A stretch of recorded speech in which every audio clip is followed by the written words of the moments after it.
O Globo Esporte mostra agora uma entrevista com a presidente do Flamengo, Patrícia Amorim, sobre o caso Bruno. A dirigente disse que o clube planeja entrar com uma ação judicial contra o goleiro por perdas e danos. E revelou como foi a última conversa dela com o Bruno, que está preso em Belo Horizonte, suspeito de envolvimento no assassinato da ex-amante Elisa Samúdio. A reportagem é de Eric Faria. Obrigado pela sua presença, presidente. Nada. Como a senhora recebeu a notícia no dia? Foi complicada. No primeiro dia, fiquei um pouco assustada. Já vinha com a preocupação dos casos anteriores com outros jogadores. E imediatamente resolvi afastar. Não tinha nenhum depoimento, não tinha nenhum indício, era apenas um suspeito. Como é que foi o seu encontro com o Bruno, presidente? No dia seguinte da primeira notícia, eu já tinha decidido pelo afastamento e tinha que conversar com ele que isso ia acontecer, né? Que então ele seria afastado para resolver os seus problemas pessoais. Nos reunimos na sala ali do departamento de futebol. Ele olhou no olho, ele não estava naquele momento abatido, não tinha nenhum tipo de situação conflitante, assim, que você pudesse perceber alguma tristeza. Nós estávamos até curiosos em relação a isso, tivemos o cuidado de não perguntar nada. Ele, naquele momento, disse que ele era inocente, que ele aceitava a posição do Flamengo e que gostava muito do Flamengo, então não queria prejudicar a imagem nem o clube, e aceitou. Eu levantei, fiquei olhando a foto sem treinamento, uma coisa assim, porque eu não conseguia conviver com aquela situação. Ele ainda queria conversar com os jogadores no vestiário, Isaías falou que não seria bom. Ele estava muito tranquilo, olhava no olho, assim. Te assustou essa tranquilidade? Me assustou, porque todos nós não estávamos tranquilos.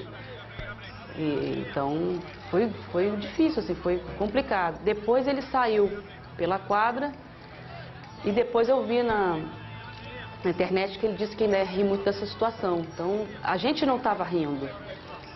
Qual o prejuízo em termos de números desse episódio? Nós calculamos algo em torno de 9 milhões. De reais? De reais. Na aquisição do Bruno e no pagamento de salários ao longo desse tempo.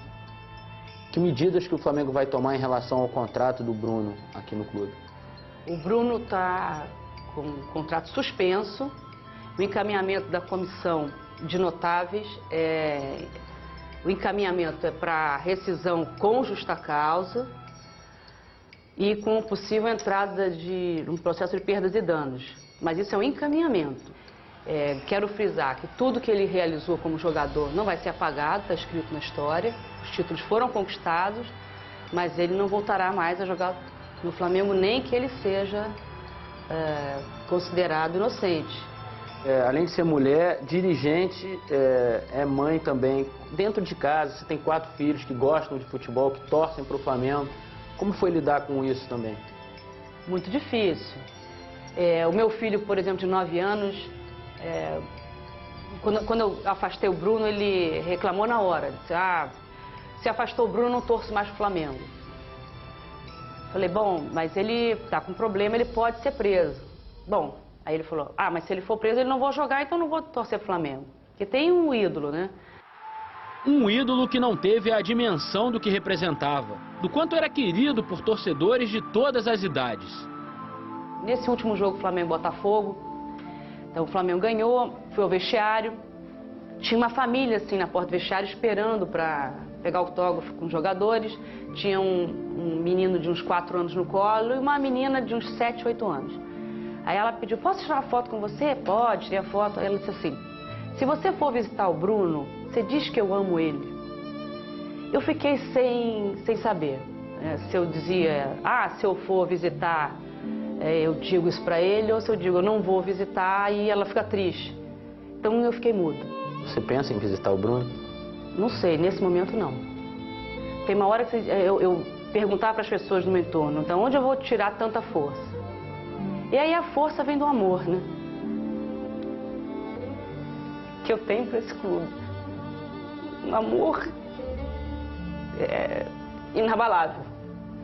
Inabalável. Então a gente vai seguir, a gente vai virar esse jogo.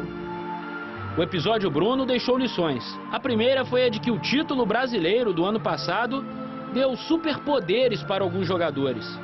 Nós chegamos lá, era isso que todos esperavam há mais de 17 anos, somos heróis, podemos tudo. De fato, chegamos lá, são heróis, são, né, heróis da conquista, mas não pode tudo não. A partir de agora, o Flamengo vai incluir nos contratos uma cláusula de bom comportamento. Caso contrário, o clube tem o direito de rescindir imediatamente o contrato sem qualquer ônus para os cofres rubro-negros. Então que eles cumpram a parte deles, que é jogar um grande futebol na altura da grandeza e da força do Flamengo e que tenham as atitudes e comportamento da altura do Flamengo. Então é isso que eu vim fazer aqui. E eu vou fazer.